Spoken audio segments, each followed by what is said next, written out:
program. Balri ma'am? Yes, sir. Okay, please continue this program.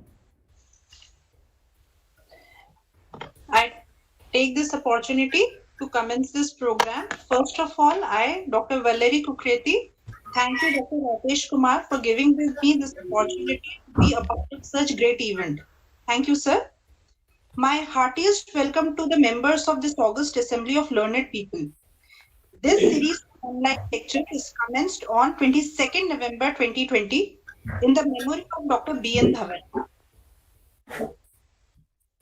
I request now Dr. Rakesh to give a brief about the program. Rakesh sir, kindly give a brief about this program. Okay, thank you Balri ma'am. आप सभी लोगों को प्रणाम. Good evening everyone and welcome to today's session of Professor B.N. Dhawan Memorial Online Lecture Series on Recent Developments in Health and Diseases, hosted by the Department of Zoology, Pandit Lalit Mohan Sharma, Government Postgraduate College, Rishikesh.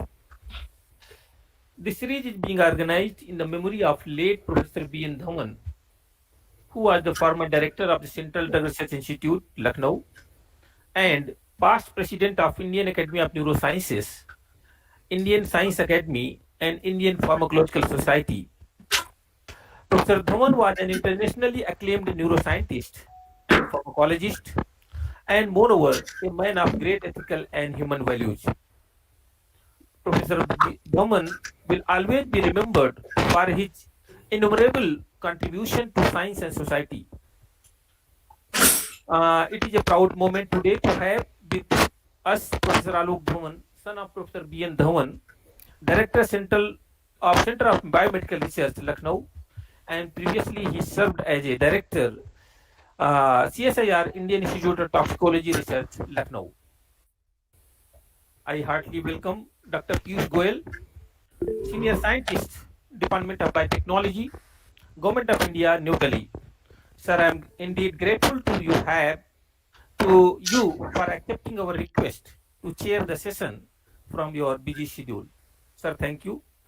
I sincerely welcome Dr. Vijay P. Bondre, Deputy Director and Group Leader, Encephalitis Group, Indian Council of Medical Research, National Institute of Virology, Pune, and former Officer in Charge, ICMR, National Institute of Virology, Gorakhpur. Presently, it is considered known as Regional Medical Research Center, Gorakhpur. I thank you, Dr. Bondre, for sparing time to deliver today's lecture on severe acute respiratory syndrome, Coronavirus-2 pandemic, a global health concern with multiple phases of clinical presentations. This is very important talk for us as people face lots of problems in this pandemic.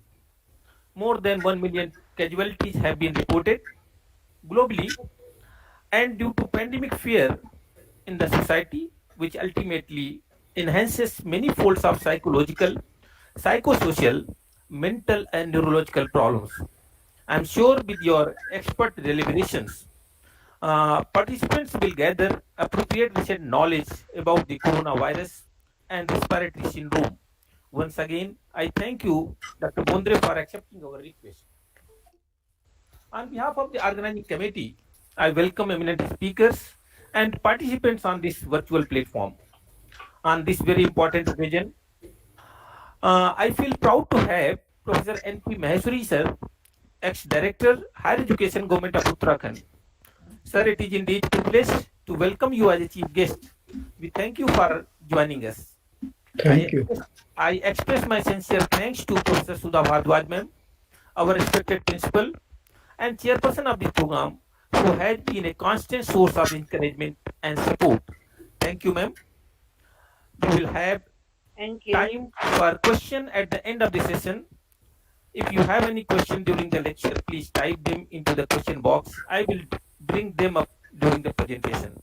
Once again, I would like to thank all of you for attending the virtual online lecture series. Thank you very much. Ma'am Balri, ma'am, please go ahead. Okay, good afternoon. Thank you, sir. Dr. Vijay, please. Good afternoon. Am I audible, Dr. Verma? Yes, yeah, you are audible properly.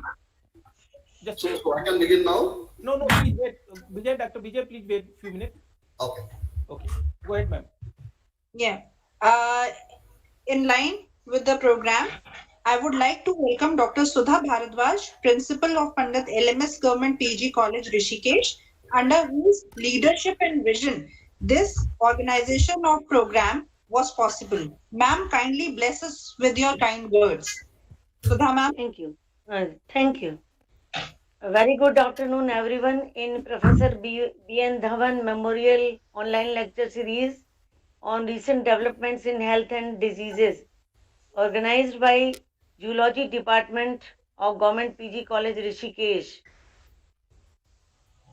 Our chief guest today, Dr. Maheshwari, who is also a former principal and director of higher education, Uttarakhand. Welcome, sir. Respected Dr. Vijay Bondre, scientist F and group leader, Encephalitis Group, ICMR, National Institute of Virology, Pune, Chairperson Dr. Piyush Goyal, Professor Alok Dhawan, son of Dr. B.N. Dhawan, Dr. Rakesh Kumar, who is the brain behind organizing these series of lectures, participants, research scholars, I welcome you all on behalf of Government PG College Rishikesh. Today's distinguished speaker, Dr. P. Bondre, who is the keynote speaker, fourth lecture of the series, is going to speak on severe acute respiratory syndrome coronavirus-2 pandemic, a global health concern with multiple phases of clinical presentations. He has been an awardee in junior and senior research fellowship from CSIR and working at National Institute of Virology, Pune for the last 22 years. He has, to his credit, 33 publications. I welcome you, Dr. Bondre. Chairperson of this session, Dr. Piyush Goyal, currently working in Department of Biotechnology, Government of India. He is involved in various R&D projects and worked on various science-related and administrative posts. I hope all the participants will find today's talk very useful and informative. I welcome you all again. Thank you. Thank you, ma'am. Thank you. Thank you, Dr. Sudha Bharadwaj. Now, ladies and gentlemen, today with us we have a very dynamic personality who have also been the ex-director of higher education, Uttarakhand.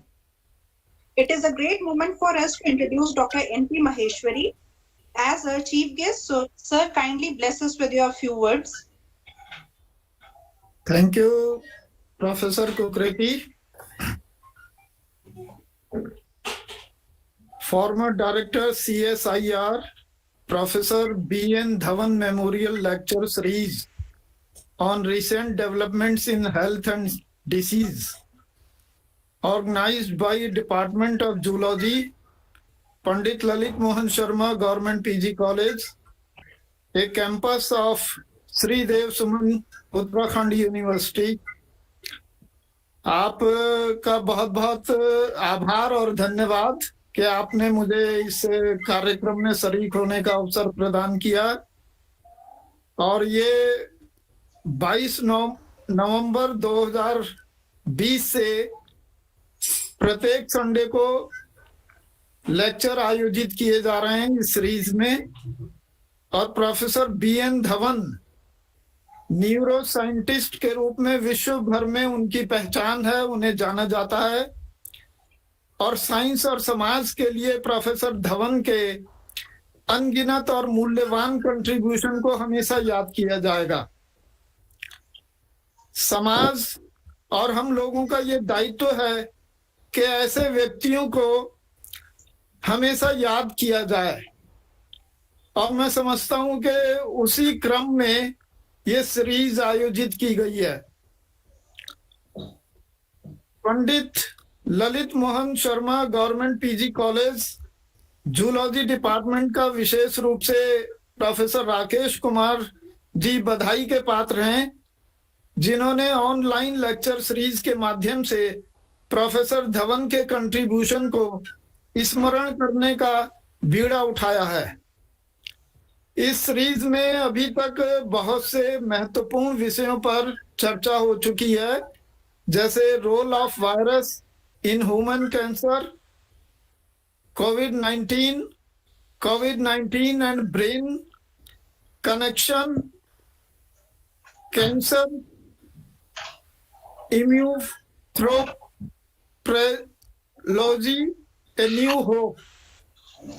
और आज इस series का 4th lecture severe acute respiratory syndrome corona virus second pandemic, a global health concern with multiple focus of clinical presentations विषय पर आयोजित किया जा रहा है। प्रोफेसर विजय बॉन्ड्रे को मैं धन्यवाद देना चाहूंगा और उनका आभार व्यक्त करना चाहूंगा कि उन्होंने इस सीरीज में पार्टिसिपेट करने के लिए अपनी सहमति प्रदान की है, और सभी प्रतिभागी और पार्टिसिपेंट्स इस लेक्चर से लाभान्वित होंगे, ऐसा मेरा विश्वास है।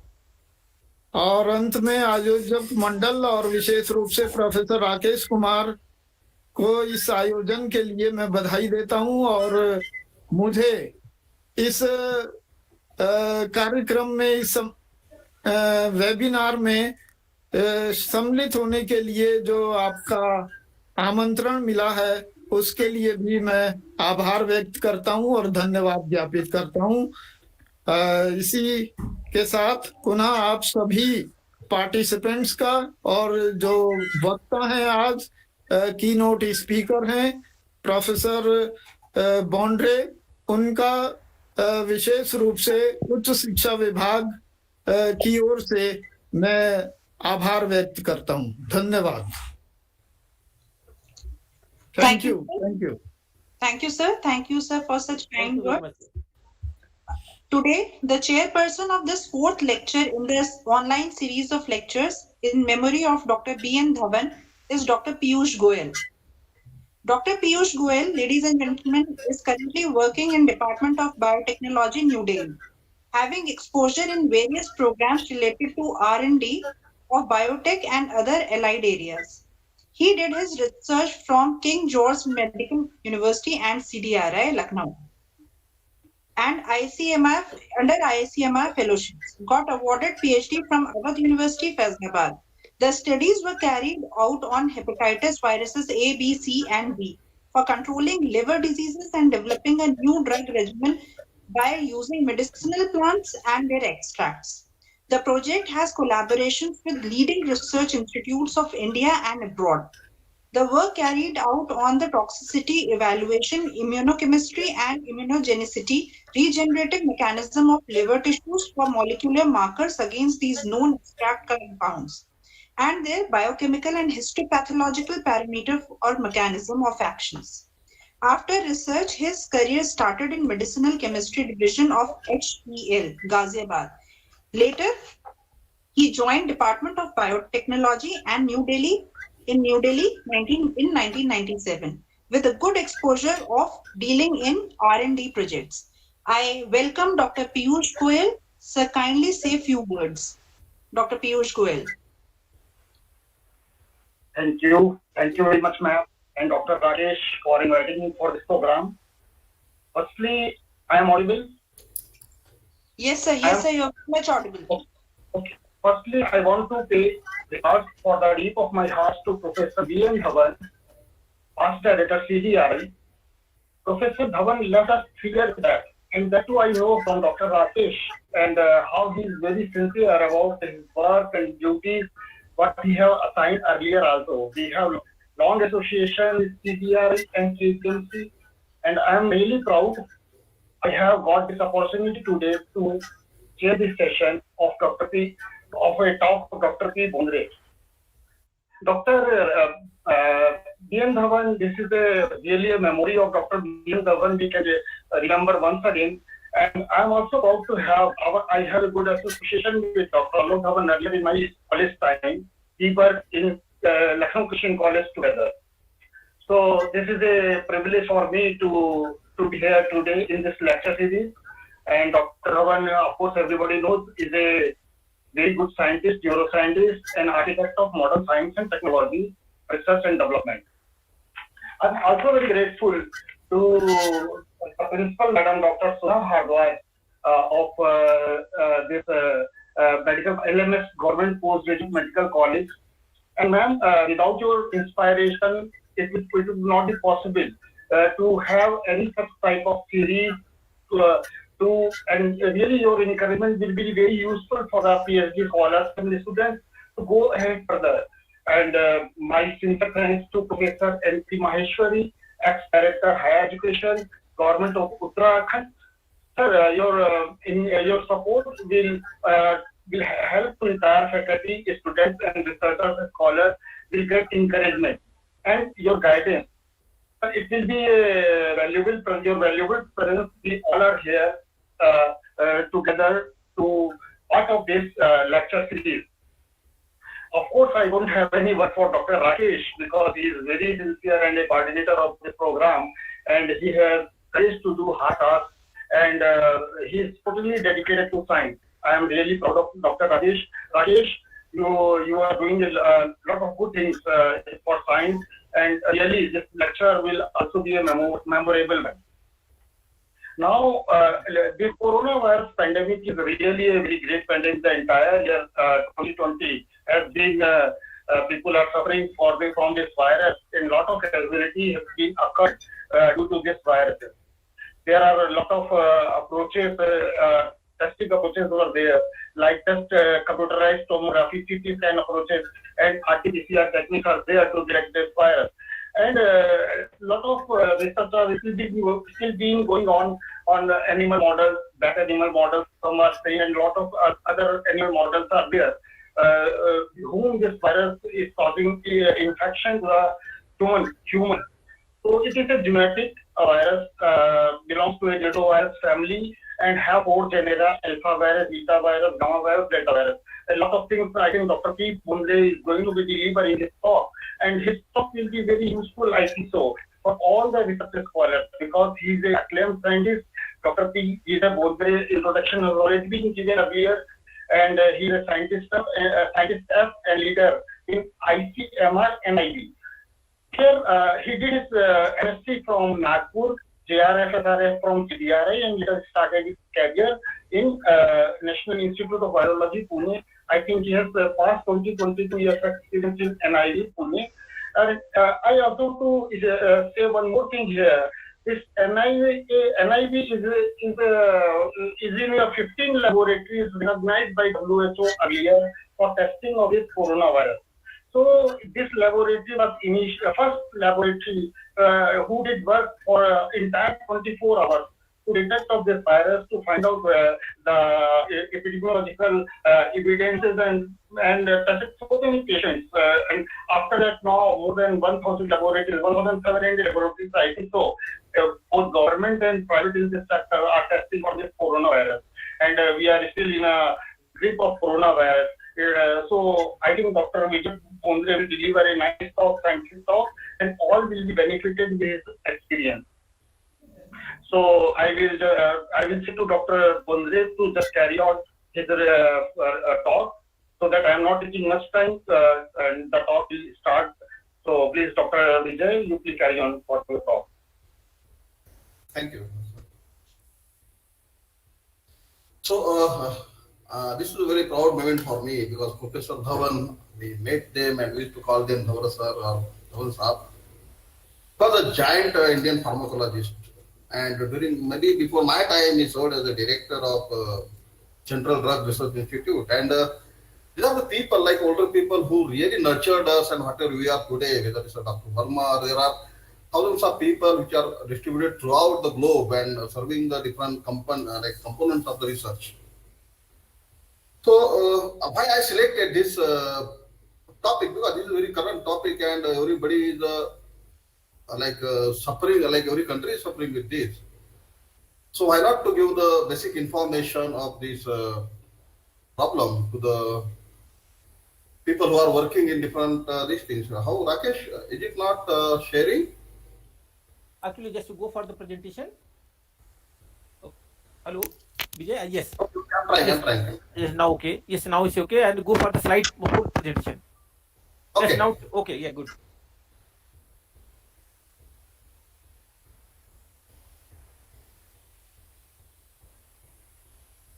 So today I'll be giving some glimpses of severe acute respiratory syndrome coronavirus, which is also known as COVID-19, and the pandemic and different aspects of the pandemic and how India tried to support the diagnosis and different investigations in the primary days.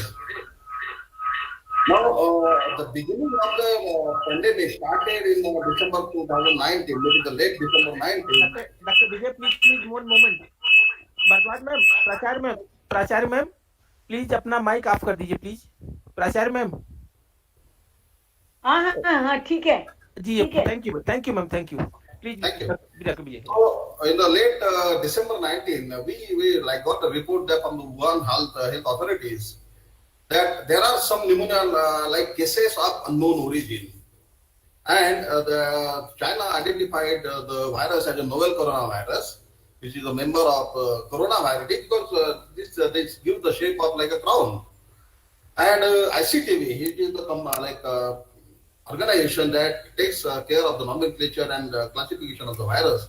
It was then classified as severe acute respiratory syndrome virus, Coronavirus-2. Why it is a syndrome? Because there are a number of reasons which are responsible for the respiratory infections. They may be known or unknown. So most of the respiratory infections are coming in the syndromic approach. So that is why we call it as a syndrome. And in February 2020, WHO renamed this disease as a coronavirus disease, and now we are calling it as a COVID-19 and declared it as a pandemic during the early week of March 2020 throughout the globe. So first human case was linked to the Hunan market of Wuhan. However, their association and source of transmission and everything was very much not known, but bats were suspected to be the main culprit while in the transmission of this virus. In a very short duration, this virus caused more than 80,000 infections in China till March 15. And by the May 18, this virus spread more than 216 countries and territories, including the community transmission started in most of the countries by May 18, 2020. As of November end, globally, it has been spread to more than 220 countries and some union territories and caused about 67 million of cases, and along with 15 lakh deaths, and about 2 million cases are still active worldwide. In India, by November end, it has caused about 9.7 million cases, with more than 1.4 14 lakh or 1.4 lakh of the dead, and still some cases are active. Now there are different coronaviruses. They have been classified depending on the what you call it as the transmission routes of transmission and the syndrome they cause. We do remember the SARS coronavirus, which was appeared in 2001 to 3, and it was made a lot of news in the global scientific community. And thereafter, we got the Middle East respiratory syndrome virus, which has recently, but these viruses did not cause a major pandemic like the coronavirus pandemic. So the virus is having one of the largest RNA virus, because it has the genome of 26 to 32 kilobase, which may vary from virus to virus. And most of the bat transmitted viruses are showing quite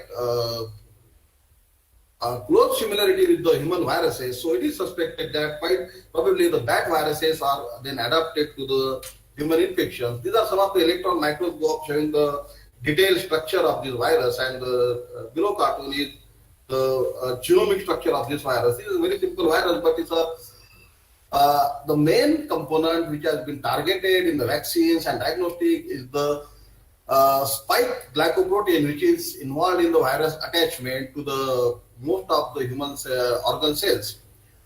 while other proteins are playing the different roles in the virus multiplication, packaging, and transmission. So possibly the SARS coronavirus-2 is originated from the bat coronavirus, infected wild animals, and gradually evolved by mutation in the intermediate host after mutation and recombinations, and it started infecting the humans and domestic animals.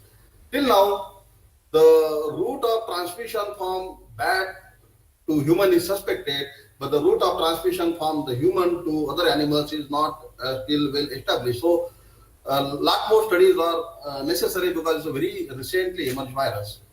So, if you see the cartoon, bat to human transmission is suspected, but the transmission from human to other domestic animals is not well established until it is a question mark. So the virus is also, in most of the cases we documented the virus, even in the record cases, to be shedded in the excreta or the fecal matter for more than 40 to 45 days. So suspecting the stool or the orophycal transmission is can be one of the route of transmission. So this is just recently emerging. So there are very different ways how the virus can be transmitted from human to animal to human, human to human, and from orophycal route or the respiratory route or by contamination water to human. It is still suspected, so further studies are necessary and going on. The most important route of transmission is documented to be the airborne transmission or the aerosol transmission, and this is how Government of India or the globally we started wearing the mask and keeping the social distancing, and how it is working. When a person coughs or sneezes or laughs, about 5 micrometer diameters particle are aerosolized, and they may contain a lot of virus particles. The droplet may contain a lot of virus particles, and that can travel for a longer distance. If the particle size is higher, that may settle down at the earliest, very short distance. However, the particles size, if the droplet size is very small, tiny particles, they can be like floating in the air for a longer time, and they may be the source of infection to the population. So larger droplets fall to the ground very quickly, while the small droplets or particle residues of evaporated droplets have low settling velocity and may remain for a longer time in the air and travel further before they can enter respiratory tract or contaminate the other person.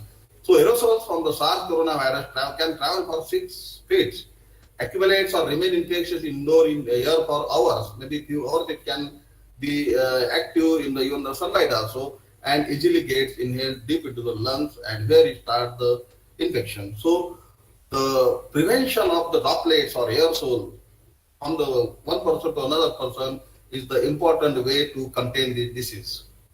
So contaminated surfaces may contribute to the transmission of nosocomial pathogens, especially in the hospitals when a lot of cases are like scattered in a single place and everybody is transmitting capable to transmit the virus and touching different surfaces may have some limited capacity to survive on the dry surface, the virus, and the touching of and using of the hand, same hand for different purpose by the other person can get the contact of the infection. Hand contact is one of the things which is suspected. If the infected person is touching his nose and other secretions, and if he is shaking hand to other person, there is a chance of direct transmission of the virus into the hands of other person, and who may initiate the infection. So that is why the SARS, or any of the respiratory infections, the mask is able to reduce some level of airborne transmission. So we are getting a very varied picture of cases throughout the globe. In India also, you are finding a lot of cases, more than 90% or more than 80 to 90% cases are asymptomatic, while 10% of similar cases are symptomatic, and out of them 2 to 3% or 4% cases need some ventilation and severe medical attention, while 1 to 2% may succumb to the infection. So there are some risk factors which are been identified by the physician, by the clinician while treating the patient. So adults of any age with a certain underlying medical conditions are at the increased risk of severe illness. So the patients with cancer, chronic kidney disease, COPD, heart conditions, having heart failure or the coronary artery disease, immunocompromised cases, a person having the severe obesity, person having the sickle cell anemia, person habitant of the smoking, and type 2 diabetes. These are the different conditions which have been identified to increase the risk of severe illness in most of the cases we have identified or documented. Because it's a very new disease, until we are not very much aware of the lot of information, the research is going on. But the limited data suggests it's a severe impact in cases with underlying medical conditions. So adults with following conditions may be at the increased risk. Like asthma, the patient may have the increased risk. Cerebrovascular disease, cystic fibrosis, hypertension, or the high blood pressure, immunocompromised patients, or the patients which is on the blood or bone marrow transplant or any of the organ transplant, any neurological conditions, liver disease, overweight, pregnancy, and type 1 and 2 diabetic mellitus. So these are the different conditions which in the cases, if they are having the condition and there is the infection of the coronavirus, the outcome may be very severe in these patients. So the incubation period may vary from a few days, but the average incubation period of the virus, incubation period means the time of infection to development of the some kind of symptoms, maybe 5.2 days. The mean duration from symptom onset to hospitalization documented to be 2 to 8 days, depending on the different patients, but known to be shorter towards the later phase of the epidemic. The mean duration from symptom onset to need for intensive mechanical ventilation and death was documented to be 11 to 23 days. So depending on the different persons, their health their health status and the dose of the infection, the condition of the severity or the patient severity may differ. So clinical manifestations are mainly, there are a wide range of clinical manifestations has been documented worldwide. In patient, it may show a mild or moderate to severe symptoms, rapidly progress. It may progress to the severe or the chronic disease or the pulmonary disease, which may take a longer time for the recovery. And symptoms of the COVID are non-specific, and disease presentation ranges from symptom to non-symptomatic, symptomatic to severe pneumonia, and which may also lead to death, which has been documented in 1.5 to 1.5% people in this country. During the early days of pandemic, fever, cough, vomiting, diarrhea, myalgia, and fatigue. They were the symptoms which are identified with the increased number of cases being tested or being studied by the clinicians. We started getting some atypical symptoms that include sputum, headache, hemoptysis, diarrhea. Diarrhea is the common symptom now appearing in many of the patients. While half of the patients has the dyspepsia. Some unique clinical feature targeting the lower respiratory system or the lower respiratory airway is also evident from upper respiratory tract and intestinal symptoms like rhinorrhea, diarrhea. These are the different. So right from the upper respiratory to lower respiratory system, these cases are also showing variable symptoms of the gastrointestinal tract also.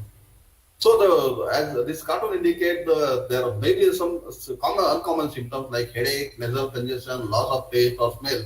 This is now, loss of taste or smell is identified as a major factor to discriminate between the SARS or the COVID-19 infection and other respiratory infection. Coughing, the patient have the breathlessness, and there may be some pains in the different muscles and joints, and nausea and diarrhea has also been documented. In severe cases, the pneumonia is very severe. The coughing in the cough, you can see the blood in some of the patients. The patient is in the last stage. Leukopenia has been documented, and kidney failure is also been documented in some of the cases. So complications include respiratory distress syndrome, ARDS, what we call it as heart injuries, secondary infections, and treatment in ICU. Hospitalized cases had at least one underlying condition like hypertension, chronic, and obstructive pulmonary disease. Many of the physicians, when we discussed, we found that 5 to 10% of the patients which are required the ICU treatment or the treatment for a longer duration, they have some underlying conditions in this country also. So on admission, more than 50% patients presented with ground gauze shadow, that is the filling of air spaces in lung by some exudate or the partial collapse of the lungs, alveoli. And the CT was not normal in most of the patients. And among the confirmed cases, more than 80% were at the age of the 30 to 79-year-old. And pneumonia was found to be the prominent syndrome in these cases. So this is no more a disease of only the pediatric population. However, the elderly population is at a higher risk of the longer treatment or the severe outcome. So, with the advancement of outbreaks and different arrays of cases being studied by the clinicians, there are a number of factors or a number of information is coming out. So, a recent study from in one of the group in which more than 60 years cases were studied, they found that they are at very high risk as compared to the pediatric population, and they found some neurological, renal, hepatic, gastrointestinal, dermatological, endocrinic, and cardiac as well as the blood symptoms, which are so altogether most of the organs of the body has been documented to be affected by this infection in the elderly population. So extrapulmonary symptoms include like pneumonia, ARDS, the deleterious effect on the body organ, including the central nervous system. So some of the cases we documented maybe 10 to 50 cases even in the Pune, which are having the central nervous system infections, and many of the reports are coming throughout the globe that there are some elderly population, they are also experiencing the CNS or the central nervous system outcome. So this cartoon indicates these are the different ways and these are the different symptoms that can be shown, that can be observed in cases which are having the different pathology of the different organs, whether it's a brain, lungs, liver. So this virus is very culprit that it can infect or it can affect the entire body organ system, which may lead to the terminal outcome. So let us see the multi-organ failure in severe cases. What kind of symptoms and what kind of cases we documented. So in severe cases, multi-organ dysfunction is characterized by acute lung failure or acute liver failure, acute kidney failure, cardiovascular disease, or accompanied by wide spectrum of hematological abnormalities and neurological disorders is the common factor which is coming into the severe cases. So the H2, which is the receptor on the most of the body organs, especially the heart cells, is present in cells of the lung, heart, kidney, testes, liver, and wherever the receptor is present or expressed by the cells, that favor the infection of that particular body organ. The organ failure may also be induced by cytokine storm, which is the new storm which has been identified recently. Cytokine storm is the body gives absolute non-specific response of the cytokine which is affecting the body organs itself due to the virus infection, which results in increased level of inflammatory mediators, endothelial dysfunction, coagulation abnormalities, and inflammation, infiltration of the inflammatory cells into different body organs, which are affecting the organ function, leading to its compromised functions. So heart disease is the major factor which has been identified in COVID-19 infection. The infection may cause myocarditis that results in the increased risk of the acute heart failure, chronic dilated cardiomyopathy, and sudden death of the patient. It also causes the cardiovascular disease complications. It has been documented to majority in most of the patients with the mean age of 55 years in the elderly population shows the underlying conditions like CVD, cardiovascular disease, and which may cause which may be the cause of the particular death of that elderly population. So multiple pathways have been documented. People have tried to identify which are associated with the cardiovascular disease. It can be viremia. Viremia means the spread of the virus or infection by the virus, and direct infection of the lungs and the heart by the virus. Recruitment of the innate immune system by the macrophages and the cytokine storm, or the adaptive immune system which is activated and which may lead to the organopathy, and death or recovery is the outcome in this kind of patients. There are some hematological abnormalities documented in patients of the SARS-CoV-2-19 that affect, it causes the lymphopenia, so reduced peripheral CD4 cells, CD8 cells, and leukopenia, which increase the risk of bacterial infection. Secondary infections has been documented. Hematological abnormalities like lymphocytopenia, leukopenia, and thrombocytopenia are more frequent in severe cases. Thrombocytopenia strongly correlated with the disease severity. The higher the thrombocytopenia, the disease severity may be higher. Coagulation abnormalities has been documented in many of the patients, and that increases the risk of intravascular coagulation. So that kind of blood clots or the coagulations has been documented in some of the patients which have been studied. Lungs are also lungs are the major factors where organs which are affected. Pneumonia is the most serious symptom featured by cough, fever, breath, shortness, chest pain, dyspnea, fatigue, and the interstitial pattern of the X-ray, which is like shadow glass kind of images, has been documented in most of the patients which are in the severe condition.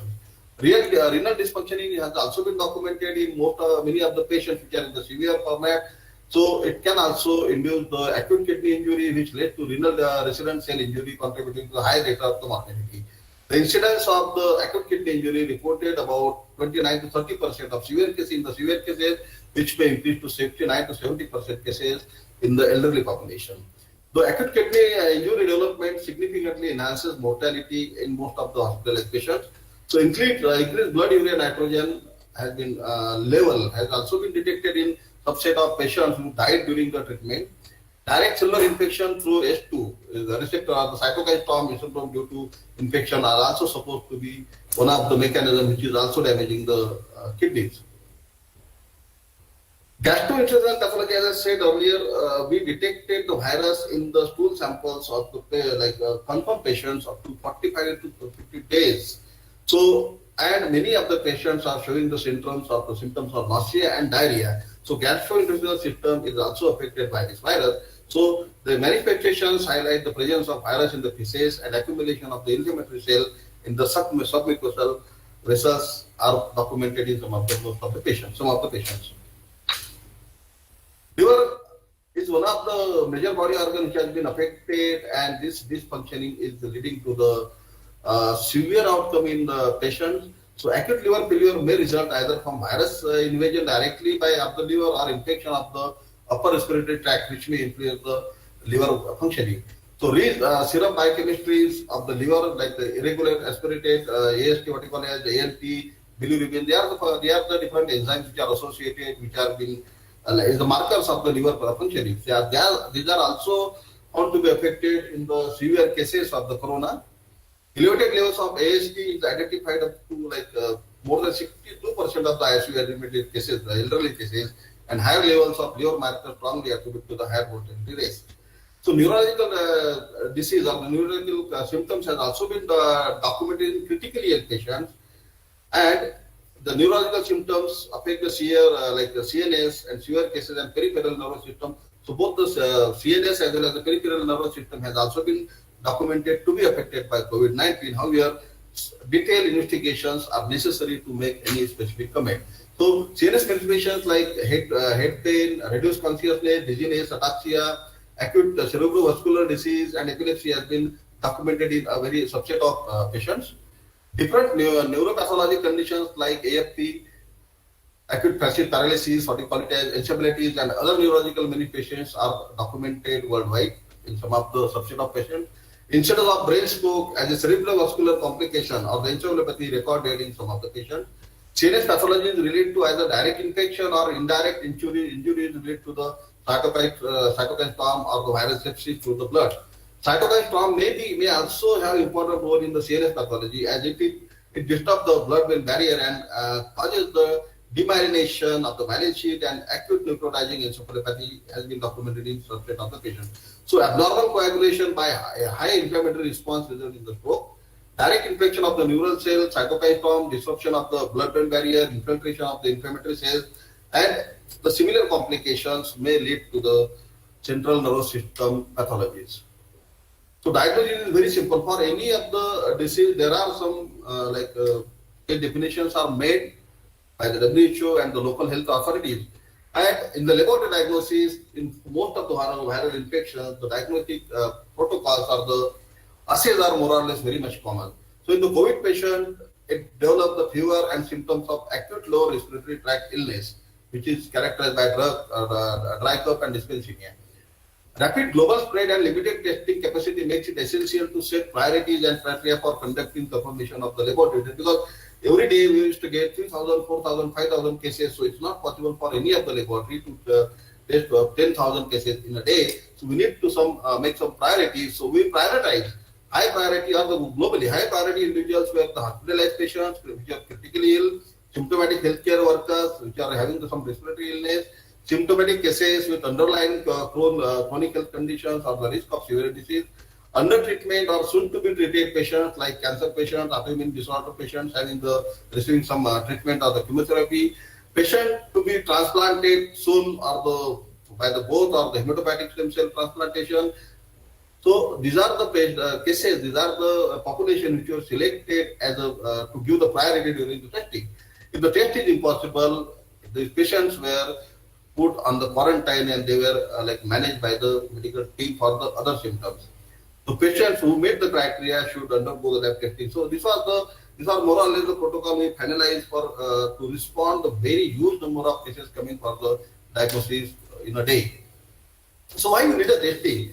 So testing is important if you know the person, he or she is infected by some particular infection, and this is very much having the chances of spread because of the contact or by some droplets. It's very important to identify the patient and to isolate them. That will minimize the risk of transmission to other people. So signs and symptoms of COVID are not very much specific. So most are associated with respiratory complications, but mortality of critically well patient is probably high. Therefore, specific COVID-19 diagnostic tests were required, and for the identification and isolation of the people who were infected. Besides specific diagnostic technique, appropriate sample or specimen for the diagnosis were also very much important for the treatment, because any sample cannot be identified or cannot be processed by diagnosis by any tool. So we collected especially the throat swab and the nasal swab, because this is a respiratory infection. So nasal swab and the oropharyngeal swabs were targeted in the early days, where the antigen detection or the virus RNA detection was the gold standard technique, which was earlier RT-PCR, the real-time PCR was the gold standard technique used. In the further, when the outbreak commenced with the availability of the antigen testing, some of the cases or some of the suspected were also tested by the antigen testing. So there are some different lavages, lower respiratory infections. In this case, we used to have the bronchoalveolar lavage, which is used for the detection. However, this was not very much necessary. Most of the patients were very much positive in the upper respiratory samples only. So whole blood or serum can also be tested. Now the techniques are available to detect the IgG or the IgM antibodies or the antigen. So in the blood is now currently tested along with the RT-PCR, where it is not possible. The antigen detection or the antibody detection is being performed. So non-specific symptoms by the COVID-19 and use because this is the very non-specific symptom, it can mimic to any of the influenza or any of the earborne infections. So the diagnosis of the cases was very much critical, and for that we need to have the very accurate tools. So molecular diagnostic methods are more suitable than the clinical diagnosis, because clinical diagnosis is going to be heavy, because there are a number of agents which are agents or the viral infections, they are causing similar kind of symptoms. So by symptomatic identification or the definition of the patient, diagnosis of the patient was very much not possible. So that is why we need to have the specific molecular or the laboratory diagnostic tools.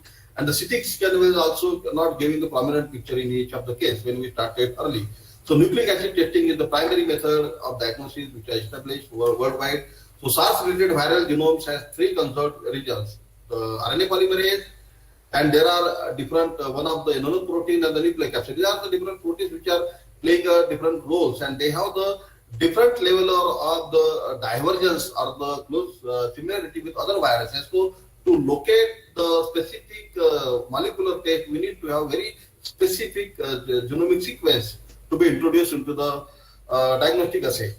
So the RDRP and E-gens, which we primarily targeted because they were having some kind of differences with the SARS or the MERS coronaviruses, and then it was targeted and it was universally adapted to detect the coronavirus infection. So among various viral laboratory RNA detection based assays, quantitative PCR targeting multiple genes is used to be a very sensitive and specific assay, because there are genetic similarity with other viruses also. So we need to have the multiple gene target, because they may be cross-reactive and with other viruses of the respiratory origin, and that may give the wrong finding. That is why we targeted 2 to 3 genes to increase the sensitivity, specificity, and rapidity of the assay. So in the diagnosis, you can target many other things. One is the clinical diagnosis, which the clinician perform during the attending the patient. Second, then comes the detection of the IgM antibodies or the IgA antibodies, which is the secretory antibody, and the IgG antibody, which is post coming after the infection. There may be, so there are some tests like you detect the virus particle directly by the electron microscope or by antigen using some antibodies, or you can detect the genomic RNA of the virus. So these are the different assays which can be used for the detection of any of the viral infection by molecular aspects and by serological aspects. So different ways of diagnosis and time course of sample collection to detect viral RNA, antigen and antibodies after onset of the symptom. However, it is not possible to perform every test at a time, because which test has to be used depends on the time of sample collection post onset of the infection. Now, you see this cartoon, which shows that this is the window period, first window period, when the patient is mostly asymptomatic up to 5 to 6 days.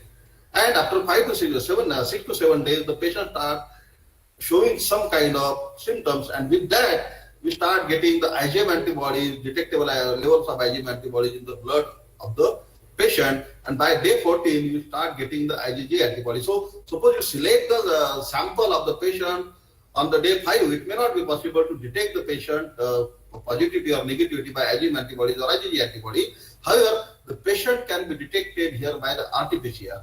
However, if the patient is we are collecting the sample, or patient is attending the clinic quite late, maybe 10 to 15 days, after 10 to 15 days, it will be very much possible to detect the amount of IgM antibodies, and post that 14 days or 21 days, you can very nicely detect the IgG antibody. So that indicates that any sample cannot be tested by any test at any time. So depending on the time of sample collection post onset of the infection, we have to prioritize, or we have to finalize which test we are going to use. So currently, with the information of the patient, multiple all the assays like IgM detection or the RT-PCR or the IgG detection, all the assays are of use and being used nicely to track the infections by the government authorities. So during the acute phase of viral RNA, antigen or IgM antibodies can be possible, whereas the convalescent in the late phase, post the infection or the post subsiding the symptoms, convalescent phase or recovery phase, the IgG antibody can be used to confirm the virus infection. So for any viral disease, because virus is the obligatory intracellular parasite, it doesn't have its own biochemical or the protein synthetic machinery. It is absolutely based dependent on the host cell for its own multiplication. So targeting the viral infections means you are targeting the host cell biochemical pathways. So that is why till today, except one group of virus, herpes virus, the antivirals for most of the viruses are not available. So it is possible only to target some of the specific pathways or specific proteins of the virus origin. Otherwise, it will cause the cell toxicity. So still, we have identified some kind of targets which are also this is the spike protein which is involved in the binding of the ACE receptor molecule on the cell. So we found some target into the spike protein. We are also finding the target to the RNA synthesis, because this is the RNA virus. So if you target this particularly viral components, it is possible to have some kind of antivirals or drugs or molecules which may be very much possible to at least minimize the impact of the virus infection. So COVID-19 infection and intracellular multiplication involves interaction of the virus S protein or the spike protein with the host S molecule receptor, cleavage of the spike protein by host serine protease, allowing fusion of viral membrane with the cell membrane and viral genomic RNA release into the cytoplasm, transcription and translation of the viral proteins from genomic and subgenomic RNAs, viral replication within the replicative membrane component to synthesize the viral RNA, and virus assembly. All the molecules of the virus are coming together to assemble it to form a infectious virus at the endoplasmic reticulum, the intermediate components and the Golgi complex, release of the new virion by the exocytosis. So all these pathways or all these events which are occurring for the synthesis of the virus can be targeted using some appropriate inhibitors, and a lot of research is going on into these aspects. So vaccine development is another important aspect for any curtailing any outbreak or any of the pandemic. So currently more than hundreds of the vaccines are candidates are being developed and being under studies, and some of them are under the clinical trial 2 and 3, and some has already passed the clinical trial 3, and being some population in other countries started vaccination also. So there are multiple strategies which are adapted for the vaccine development. Most of the vaccines are targeting the surface exposed glycoprotein of the virus, because this is the major inducer of the neutralizing antibody. Means this is the protein which is involved in the interaction of the virus or the infection of the virus to bind the receptor binding molecule onto the cell. So if you have some antibodies against this spike protein into the body of the human, doesn't matter whether the virus infects or not. Even if the virus infects, the virus antibody which are present against the vaccine will block the virus receptor binding domain, and it will not be able to initiate the infection. So this spike protein of the COVID-19 virus is targeted in most of the vaccines, whether it's a messenger RNA vaccine or it's some protein-based vaccine, or there are some vaccines which are the inactivated vaccines. So the spike protein-based strategy involves use of complete spike protein or some receptor binding domain of the spike protein, which is known as the RBD, or the many of the laboratories have synthesized the virus-like particles. Just there are protein molecules which take the shapes of the virus. That is why known as the virus-like particles. DNA or the viral vector, some vaccine development. So people are putting the RNA into the DNA so that it can be translated into the protein of the virus origin, and which will sensitize the immune system to develop the antibody against it. The spike protein-based vaccines induce the antibodies that block the viral receptor binding, produce productive infection, and elicit the neutralizing antibody response, and as well as the T cell response has also been documented to be elicited by the spike protein-based vaccines. So there are some platforms like adenovirus-based vaccine expressing viral proteins. They also induce the IgG antibody, secretory IgA antibody, and T cell response has also been documented in the experimental animals. So these are the different approaches that has been used for the development of the vaccine. This chart will just indicate which are the different vaccines that can be produced or which are been targeted to have a good, safe, and effective vaccine for the human population. So this is one of the vaccine cartoon that has been we have given it to some private partner, and this vaccine has been tested in the chimpanzee, and it found to be quite safe, and it is also giving not only the B cell response, it is also giving the T cell response in the chimpanzee model. So during the pandemic, because NIV was given the primary role, because this is the only well-known organization in this country which looks after the viral infections, or whether it's an outbreak or pandemic. And depending on the disease, we have different viral group. For say, I'm working for the encephalitic viruses. But ICMR NIV, during the emergency, they have given the role of developing the diagnostics and strengthening the national capabilities for the diagnosis of the virus in the very emergent situation. So how we handle it? So before this outbreak, we have percolated throughout the country. We have formed different viral research laboratory, and it has been started. The work was started by 2013 by the Department of Health Research and ICMR. So we established a network of public health laboratories, either in the hospitals or the medical colleges or the institute, to enhance the capacity of diagnosis of the local problem and detection of viruses of public health importance, so that we can then adopt the research for the control and preventive strategies for these viruses. So currently this network, the ICMR network, has expanded to more than 106 virus research laboratories, which are equipped with for all the viral diagnoses of the local origin, and 10 of the VRDLs we are equipping with the biosafety level 3 facilities, so that the infections like Zika virus or the infections like Ebola virus or this can be taken care in the local facility only. So ICMR Pune, where I am working with the Apex laboratory, which is served as the Apex laboratory, and we provide them, we are the resource center for giving the training to all these laboratory. We are developing the different assays for the identification, detection of many of the viruses which are the problems in this country. We are standardizing the same protocols, and we are also assuring the quality control to all the VRDLs. So during the pandemics, all the VRDLs were supplied with the reagents, all the 106 or more VRDLs, the diagnostic controls and standard procedures, and all the regions were supplied to entire VRDL laboratories throughout the country to take care of the population at the local level. So primarily 13 VRDLs across the 11 countries, 11 states were selected for testing, and which were then selected, scaled up to 31 laboratories to take care of the increasing number of SARS cases occurring in different states of this country.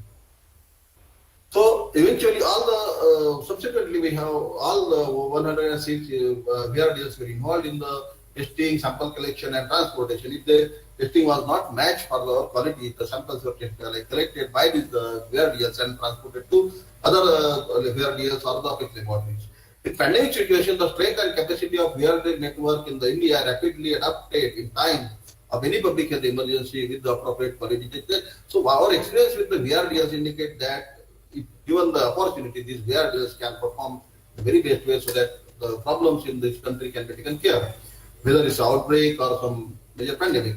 This operational platform immediately switched gear to provide countrywide diagnosis within a month after discovery of the novel virus. Primary research was performed at NIV to standardize all the assay procedures, adapting all the assay procedures, getting the chemicals with the lockdown condition. It was not very much possible for us to get all the reagents in time. But still we performed, and VRDLs offer a robust platform for early detection of any of the emerging, re-emerging viral infections in all parts of the country, facilitating the early containment and prevention of the infection. So we have equipped, we have given all the training and the SOPs and reagents to all the VRDLs working throughout the country, so that they can take care or they can identify of any of the emerging or re-emerging infections, and which will enhance the government of India and the research laboratory to take care of the preventive and containing or the containing this kind of outbreaks in the time. So I'm just giving some data of the early phase of the pandemic, what happened during January 22 to April 30, because remaining data has to be analyzed. So during early 4 months, January to April 2020, testing increased from 250 individuals per day, which we started in the early April month. So early March to 50,000 individuals per day we started testing throughout the these things, VRDLs. By the end of April 2020, amounting to about 200-fold increase over 8 weeks. So if you see, this was the time when we started suspecting the virus infection, and this was the time when we detected 3 cases from the Kerala. And after that, you can see the amount of testing we started getting by the March end, and how it exponentially increased by the every passing day. So progress of pandemic in India, January to April 20, during mid-April, post-restriction of the international air passages by the government of India and implementation of the national lockdown, with each passing day, a steep increase in SARS-CoV-19 or the SARS cases, symptomatic as well as asymptomatic and other severe acute respiratory illness cases were also. This cartoon indicate different timings of when we started the lockdown, when the travel was suspended, and how we started getting the cases of influenza, other respiratory viruses, as well as the SARS-CoV virus throughout the country. So this was the time when we started getting into the pandemic situation, and it was managing these cases was really very much difficult for the entire country. So this indicate the symptomatic travelers which we got during that time. Hospitalized silent cases, severe acute respiratory illness, they are caused by some other infection. Symptomatic healthcare workers, most of the healthcare workers started getting positive, infected by during handling of the cases.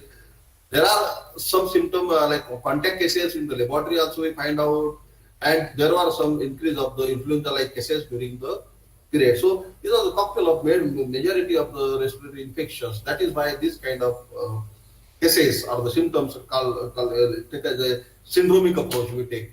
So we also started finding the virus, how it because our job is not only to identify the virus, our job is to go ahead. So in India, the first lab confirmed case we identified on January 30. Virus directly detected in the throat swab. Whatever the patient we got from Kerala, we detected the virus directly into the throat swab. This is how the SARS coronavirus, like corona, looks like. So we have the electron microscope of very high resolution. So these are the images we captured, and this is the negative stain particle showing. This the below image is showing the glycoprotein which are protruded out of the virus. So these are the protein which are the spike holding the spike protein. They are involved in the receptor binding. So we also started studying the genetic, whether because genomic information is very much necessary to strengthen our diagnostic, to look into the vaccine, to look into the evolution taking place into the virus after importing into this country. So we got 21 full genome sequence from the isolates by next generation sequencing. So we can sample the cases from different parts of the country. First 3 cases from Kerala. The Italian tourist, you may be aware of the news, their contact from Delhi. Indian national evacuated from Iran, because we also sent our team of scientists to Iran to take care of to get the Indian nationals back to this country. We have water testing. SARS collected from Indian citizens by Indian doctors in Italy, and cell culture isolates we perform from the Indian population.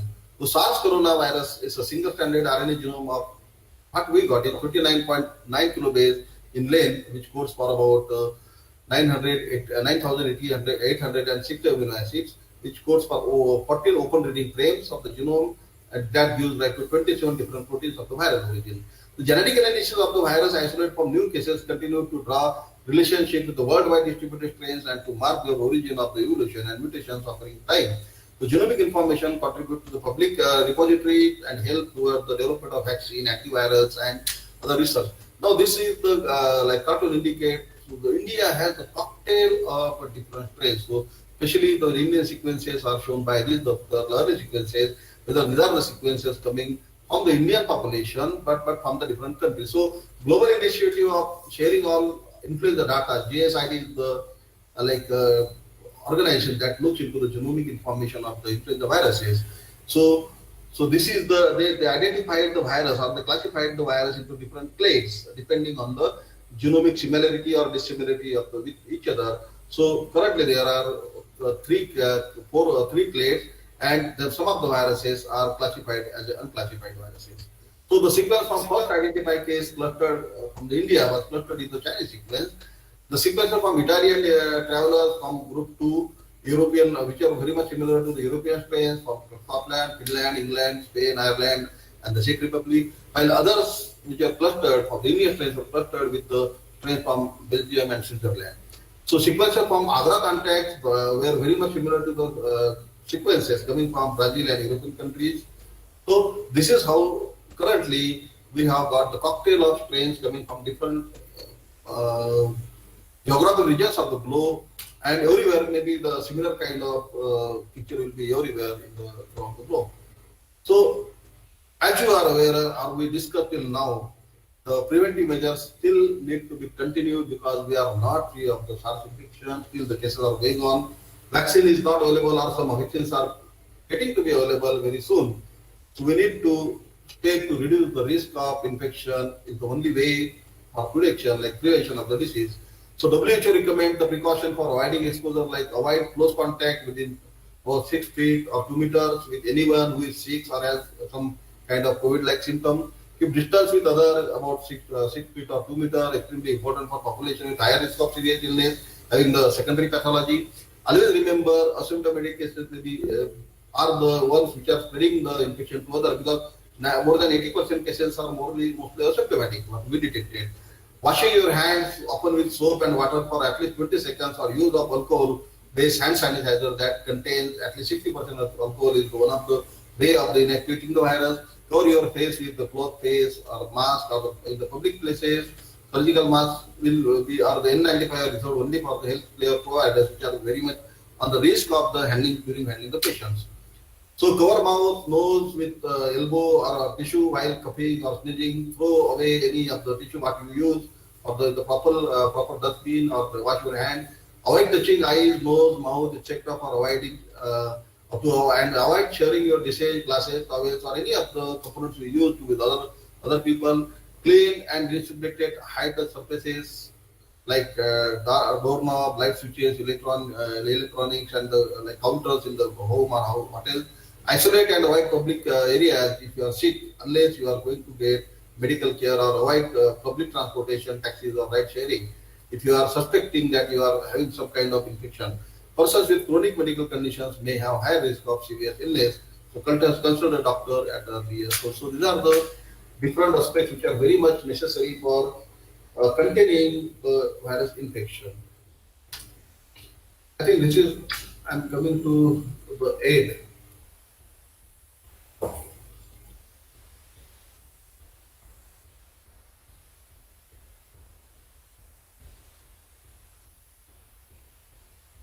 Please. Hello. Hello. Hi, Dr. Vijay. Thank you very much. Now, Dr. Piyush Goyal, please. Dr. Goyal, sir. Yes. Very nice talk by Dr. And he covered all aspects of what the pandemic disease is there. He covered the animal model, diagnostic approaches, symptoms, and vaccine research, and what currently is going on with all these difficulties and diseases.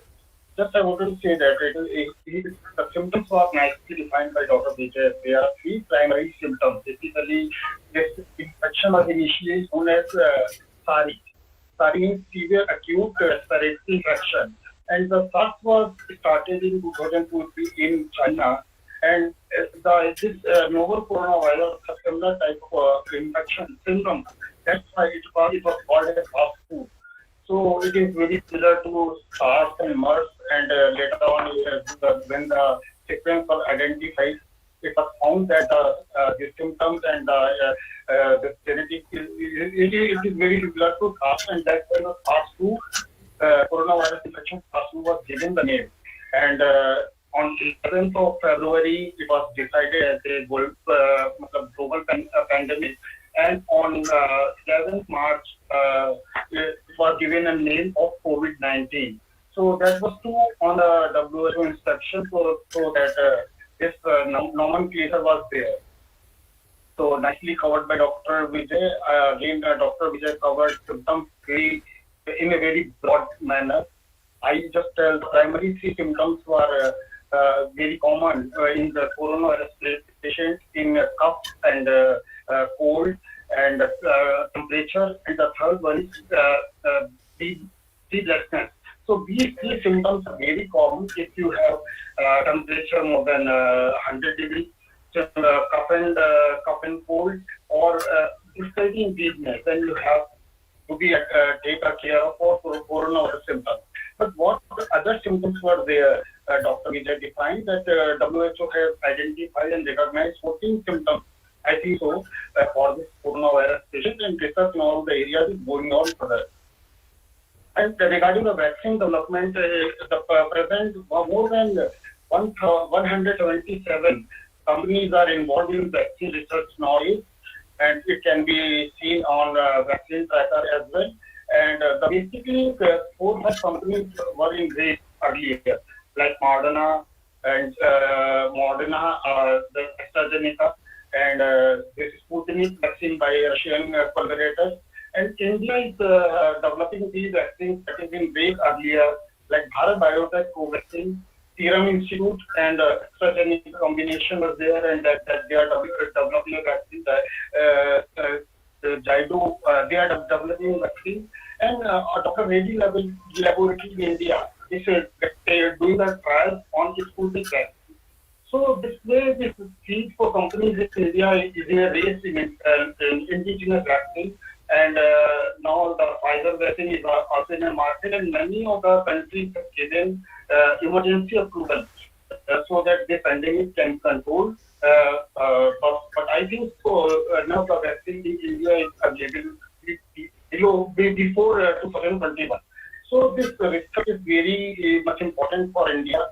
I think the vaccine should come as early as possible so that our infection rate will go down.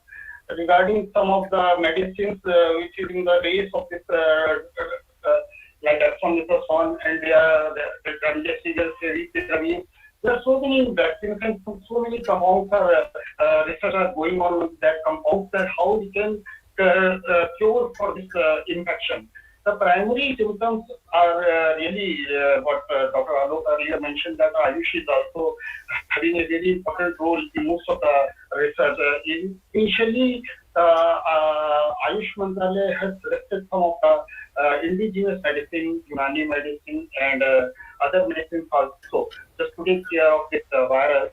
And if people are controlling their lot of needs through this by Sarvas and by other way of method, and just having symptoms and trying to control by incubation period.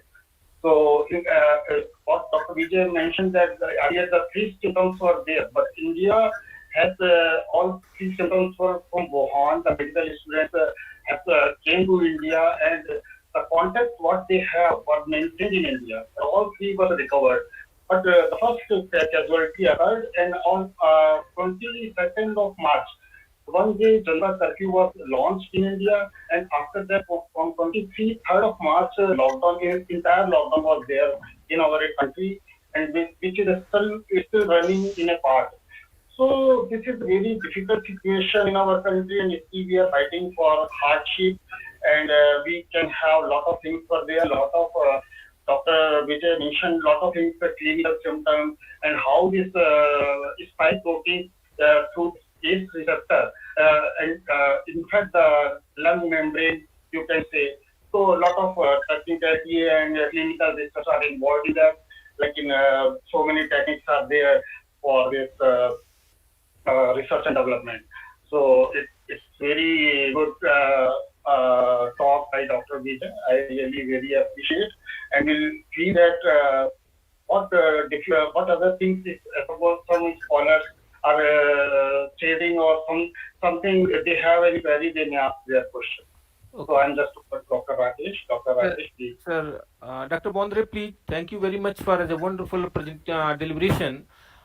Few participants, they are willing to know some information regarding one of Mr. Iftikhar Kharedi. He's asking about that the vaccine of COVID should be have to take it now, and how much it is effective, particularly for the COVID positive people.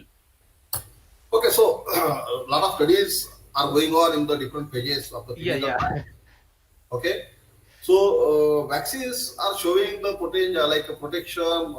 Sometimes some vaccines are showing 60%, some are giving 80%, and some are claiming 90% of the protection. Okay, so depending on the vaccine level of protection, what they determine in the phase 2 and phase 3 clinical trials varies from vaccine to vaccine. Okay. Another question asked by Dr. Bipin Chandra Pathak, he's an assistant professor. What do you think regarding the mutation rate of COVID-19 virus? Maybe this mutation affect the efficacy of the vaccine? See, there are a lot of mutations has been identified to be associated either with the use of the drug or misuse of the drug.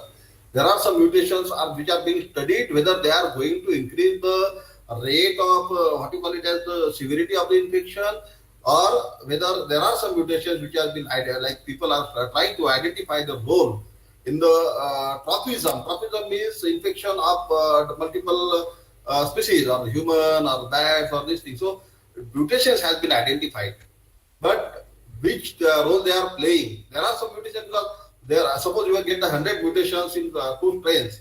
So that may not be possible that every mutation will contribute to some function of the or affect some function. There may be some 1 to 2 mutations among the 100 mutations that may govern some pathology or some of the aspect of the viral characteristic, but still studies are ongoing.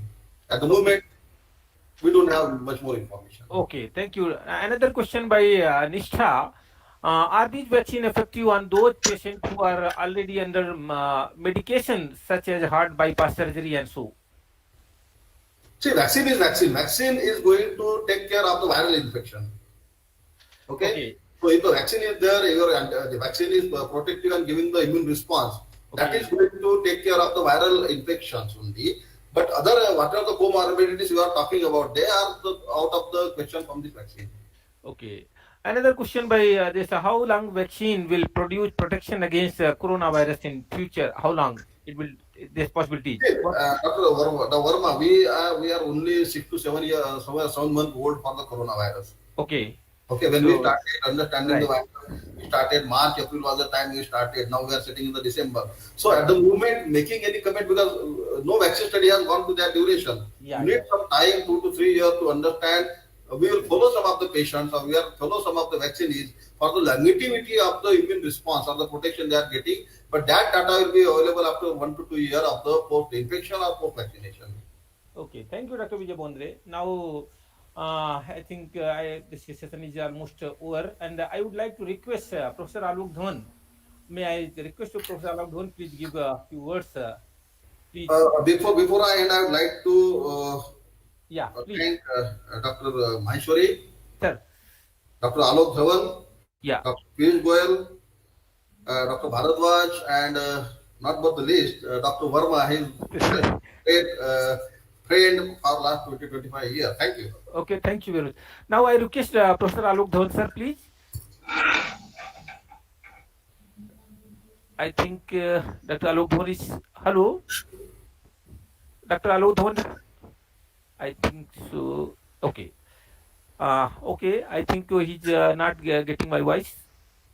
Okay, now we should proceed for the vote of thanks. So today's honorable chief guest, Professor N.P. Maheshwari, and our principal member, Professor Vijay Sudha Bhardwaj ma'am, and today's guest of honor, Alok Dhawan, chairperson of the session, Dr. Piyush Goyal, and distinguished guests, colleagues, students, and participants from the other institutions.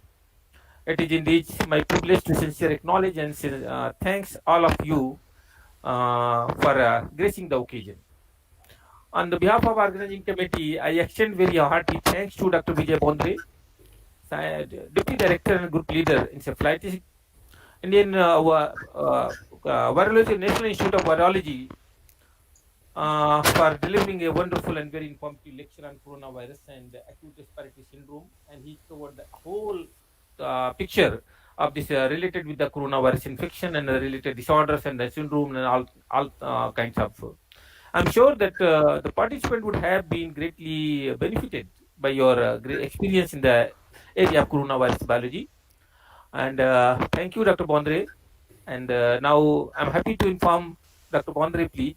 More than 50 participants joined and attended through Google Meet, and more than that, they are joined as on a YouTube channel. So we are happy to inform you that. Our thanks to each and every participant who joined us to make this online lecture series a fair success. A special thanks goes to Professor Sudha Bhardwaj ma'am, Principal, Rishikesh, for his continuous guidance and moral support. Thanks to Dr. Valery Kukreti, Head of Department of Psychology, Government PG College, Doiwala, Dehradun, for nicely conducting this program. And now I would like to inform all the participants and you all that the next Sunday we will again join the same time for another important lecture, which will be delivered by this by the Professor A.B. Pant, a senior principal scientist, Indian Institute of Toxicology Research, Lucknow. And the topic of his talk is stem cells and regenerative medicines, the translational research. And I request all the participants please attend upcoming lecture. Once again, I thank you all for attending this program and wish everybody a safe life. Before closing the session, I again thank you, Dr.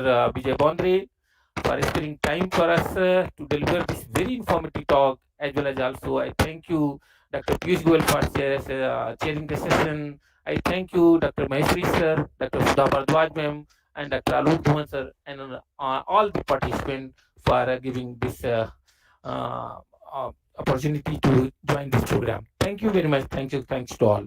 Now the session is closed for the today, and we will again gather on next Sunday, that is on the 20th December.